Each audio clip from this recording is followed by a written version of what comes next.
ज्यादातर बच्चों के कमेंट आते हैं कि सर इतिहास के अंदर हमें युद्ध जैसे टॉपिक के अंदर जितने भी जो युद्ध हुए हैं वो हमें याद नहीं होता है। तो मैं आपको बता दूं, आपको युद्ध नहीं करना है। केवल राजस्थान के अंदर 20-25 युद्ध हुए हैं, अगर उनको आप रट लो, इतने से तो योद्धा बन ही सकते हो ना। तो मैं आज कुछ महत्वपूर्ण युद्ध लेकर आया हूं जो आपको यहां पर कंप्लीट समझा दूंगा, और उसके साथ में उसका सन और किन के साथ में हुआ था युद्ध, इतनी सी जानकारी ले लेंगे। बीएसटीसी जैसे एग्जाम और राजस्थान में जो भी 4th ग्रेड 3rd ग्रेड जैसे एग्जाम आप आराम से क्लियर कर लोगे यहाँ से, क्योंकि वन लाइनर प्रश्न यहाँ से पूछा जाता है। तो हम बात करें जहां से इतिहास में, राजस्थान के इतिहास में जहां से आपको युद्ध पूछना शुरू किया जाता है, तो पहला युद्ध पूछा जाता है तराइन का। तराइन के 2 युद्ध हुए थे। तराइन का प्रथम युद्ध हुआ था वो 1191 में हुआ था, और जस्ट एक साल बाद 1192 के अंदर तराइन का द्वितीय युद्ध हुआ था। ये पहला युद्ध था पृथ्वीराज चौहान और मोहम्मद गौरी के बीच में हुआ था। पृथ्वीराज चौहान विजय रहा था। दूसरे युद्ध के अंदर पृथ्वीराज चौहान और मोहम्मद गौरी के बीच में हुआ था, पर इसमें पृथ्वीराज चौहान पराजय रहा था। यानी कि पहले युद्ध के अंदर मोहम्मद गौरी को जीवन दान दे दिया था, और यही हमारी राजपूतों की सबसे बड़ी भूल थी कि दया भाव, ठीक है ना। अगर यहाँ पर मोहम्मद गौरी को खत्म कर देते तो दूसरे युद्ध आज हमें पढ़ने की आवश्यकता नहीं होती। पर याद रखना, पहले युद्ध में पृथ्वीराज जीते थे और दूसरे युद्ध में मोहम्मद गौरी जीता था, दोनों तराइन के प्रथम और द्वितीय युद्ध। रणथंबोर का युद्ध 1291 में हुआ था। यह हमीरदेव और जलालुद्दीन खिलजी के मध्य हुआ था। जलालुद्दीन खिलजी पहला आया था, बाद में अलाउद्दीन खिलजी आया था। ये जलालुद्दीन खिलजी बहुत टाइम यहाँ बैठा रहा, फिर नहीं रणथंबोर जीत पाया, तो लास्ट में इन्होंने कहा था मैं ऐसे 10 दुर्गों को एक मुसलमान की दाढ़ी के बाल के बराबर नहीं समझता। हमीरदेव ने कहा दाढ़ी पकड़ के मारूंगा, ध्यान रख लेना। तो वो यही था।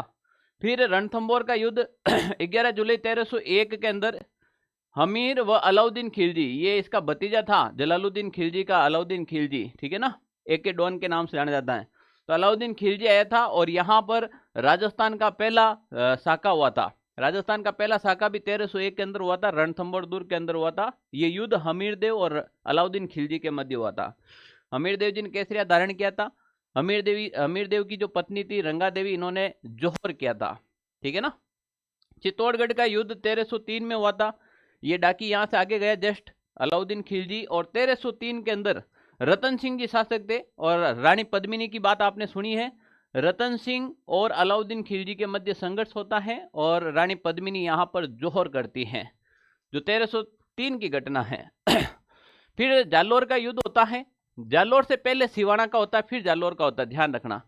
1308 में जालोर का सिवाना का होता है। सिवाना का युद्ध अलाउद्दीन खिलजी व सांतलदेव चौहान के मध्य होता है। इसमें भी अलाउद्दीन खिलजी विजय होता है, यहाँ पर भी जौहर होता है, क्योंकि जालोर दुर्ग की कुंजी सिवाना को कहा जाता है।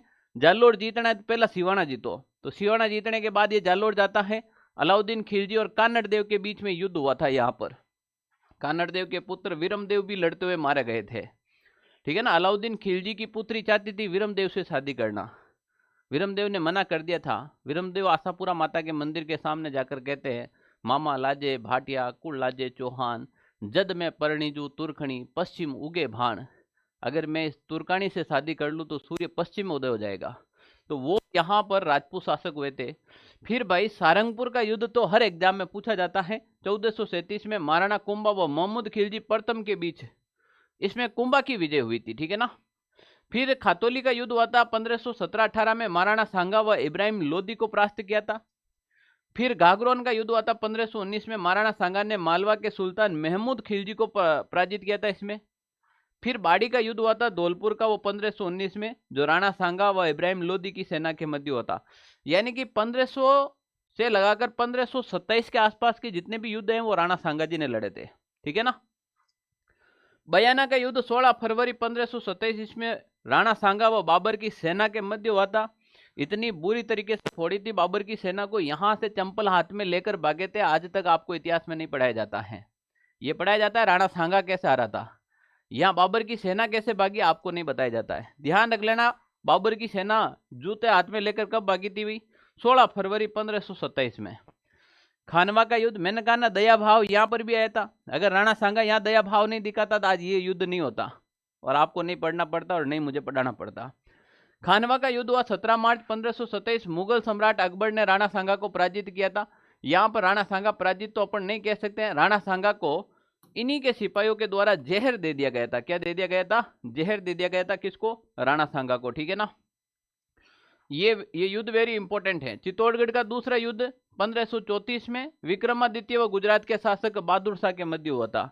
विक्रमादित्य अल्प आयु का था, तो इनकी माता कर्मावती थी जिन्होंने नेतृत्व किया था। आपने सुना ना, कर्मावती ने हुमायूं को राखी भेजी, इसी युद्ध में भेजी थी। ठीक है ना। देवलिया के ठाकुर बाघ सिंह जी ने यहाँ पर केसरिया धारण किया और यहाँ का नेतृत्व किया था। ये वेरी इंपॉर्टेंट युद्ध है, बहुत बार एग्जाम में पूछा जाता है। चित्तौड़गढ़ का ये दूसरा युद्ध कह सकते हो या फिर दूसरा साका भी कह सकते हो आप इसे। पहेबा का युद्ध, पहेबा साहेबा का युद्ध कहा जाता है, जो राव जेतसी और मालदेव के मध्य हुआ था। राव जेतसी बीकानेर का मालदेव के हाथों मारा गया था। फिर राव जेतसी का पुत्र कल्याणमल था ना, वो मुगलों की शरण में चला गया। ठीक है ना। यहीं से बीकानेर के जो शासक थे वो मुगलों की शरण में गए थे, केवल एक राजपूत के विरुद्ध सैन्य सहायता लेने के लिए। गिरि सुमेल का युद्ध में इस राव जयसिंह का पुत्र था जो राव कल्याणमल, वो शेरशाह सूरी के साथ युद्ध किया था। तो गिरि सुमेल का युद्ध 5 जनवरी 1544 में मारवाड़ के शासक मालदेव व शेरशाह सूरी के मध्य युद्ध हुआ था। और यहां तक नौबत आ गई, राव जेता और राव कुपा मालदेव के सेनापति थे, इतने धुआंधार तरीके से लड़े थे। कहते हैं कि शेरशाह सूरी को कहना पड़ा कि मैं एक मुट्ठी भर बाजरे के लिए हिंदुस्तान की बादशाह खो बैठता। यहां तक नौबत आ गई थी। फिर हरमाड़ा का युद्ध इंपॉर्टेंट है, 1557 हुआ था। मालदेव व मेवाड़ के राणा उदय सिंह की सेनाओं के बीच में हुआ था।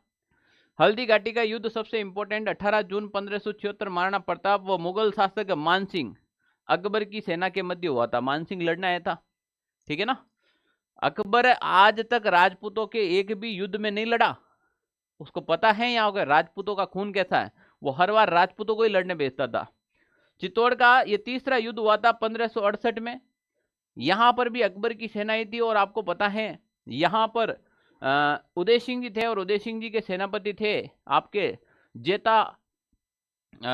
उदय सिंह जी के जो सेनापति थे वो एक तो जयमल राठौड़ थे और एक फतेह सिंह सिसोदिया थे, और वीर कल्लाजी राठौड़ भी यहां पर लड़ते हुए वीर गति को प्राप्त हुए। इसके बाद कुंभलगढ़ का युद्ध 1578 में राणा प्रताप और मुगल सेनापति शाहबाज खां के मध्य युद्ध हुआ था। फिर यहां पर मुगलों का अधिकार हो गया था। यह प्रश्न एक बार अभी आया था हाल ही के एग्जाम में। दिवेर का युद्ध 1582 महाराणा प्रताप द्वारा शाही ठिकानों पर आक्रमण किया गया। युद्ध में महाराणा प्रताप का निर्णायक जीत हुई थी। मेवाड़ का युद्ध ये 1614 में खुरम व अमर सिंह के मध्य हुआ। अमर सिंह ने संधि कर अधीनता स्वीकार की थी। यहां पर ये मेवाड़ की पहली ऐतिहासिक संधि हुई थी और आपके एग्जाम ओरिएंटेड हैं। मुगल और मेवाड़ के बीच पहली ऐतिहासिक संधि हुई और ऐतिहासिक संधि में पहला नियम यही था, हम मुगलों के साथ वैवाहिक संबंध नहीं रखेंगे। दूसरा, हमारे यहां से कोई मुगल दरबार में उपस्थित नहीं होगा। ठीक है ना। मथिरा की राड़ 1644, एक मथिरावाद नागौर और बीकानेर वाला लड़ पड़िया। बीकानेर की विजय हुई थी इस युद्ध में। अमर सिंह राठौड़ नागौर व कर्ण सिंह बीकानेर के मध्य हुआ। इसमें अमर सिंह की विजय हुई। अच्छा, अमर सिंह जी की विजय हुई। धर्मद का युद्ध था 1657 में। ये युद्ध शाहजहां के पुत्र औरंगजेब व दारा सिकों के मध्य हुआ था। इसमें जसवंत सिंह जी ने भी भाग लिया था। जसवंत सिंह जी को फिर बाद में पता चला भाई भाई मरे मुगल मरे, अपन कहीं करनो। जसवंत सिंह जी सेना लेन वापस आ गया। कहते हैं कि यहाँ रानी जसवंता दे ने राजस्थान के जोधपुर दुर्ग के किवाड़ बंद कर दिए थे। वो इसी युद्ध की घटना है। दोरई का युद्ध हुआ था 1659 के अंदर। औरंगजेब व दारा सिकों के मध्य हुआ। इस युद्ध में औरंगजेब की विजय हुई। फिर औरंगजेब अगला शासक बन गया। मुकुंदरा या फिर रामपुरा का युद्ध 1735 में सवाई जयसिंह और मराठाओं के बीच में होता है। यहां से मराठा आने शुरू हो गए थे। फिर एक राजमहल का युद्ध टोंक के अंदर 1747 जयपुर नरेश सवाई ईश्वर सिंह ने अपने भाई माधो सिंह व मराठा कोटा को संयुक्त सेना को हराया था यहाँ पर। फिर बगरू का युद्ध आ जाएगा 1748 में माधो सिंह और उमेश सिंह बूंदी के शासक। तुंगा का युद्ध इंपॉर्टेंट है, ध्यान रख लेना। 1787 में जयपुर का शासक प्रताप सिंह व मराठाओं के मध्य ये युद्ध हुआ। इस युद्ध में प्रताप सिंह की विजय हुई।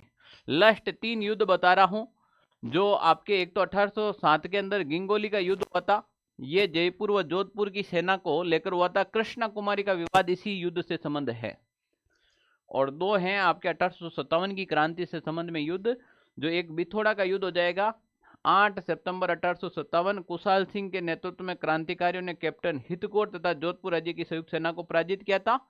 फिर चेलावास का युद्ध को ही गोरा और काला का युद्ध कहा जाता है, जो 18 सितंबर 1857 ईस्वी को हुआ था। कुशाल सिंह के नेतृत्व में क्रांतिकारियों ने अंग्रेज व जोधपुर की सेना को हराकर पॉलिटिकल एजेंट मॉक मैसन की हत्या कर दी थी। और कहा गया था कि ढोल बाजे थाली बाजे और बाजे बांकियो, मेक मोशन रो सर काट अवा किले टांकियो। कैसे लिखी क्लास?